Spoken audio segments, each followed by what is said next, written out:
लग्नास विरोध करत पती पत्नीला मारहाण झाली आहे। ही घटना नगर तालुक्यात घडली आहे।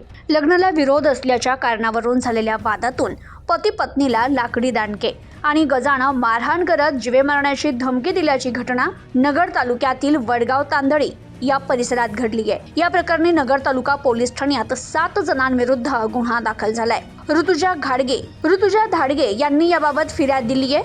त्यावरून त्यांचा भाऊ ऋषिकेश कळमकर, विशाल गोल्हार, ओंकार सांगळे, आकाश केदार तसेच इतर अनोळखी 4 जणांविरुद्ध गुन्हा दाखल करण्यात आलाय। फिर्यादी आणि ऋषिकेश हे नात्यानं भाऊ बहीण असून फिर्यादीच्या लग्नास ऋषिकेशचा विरोध होता।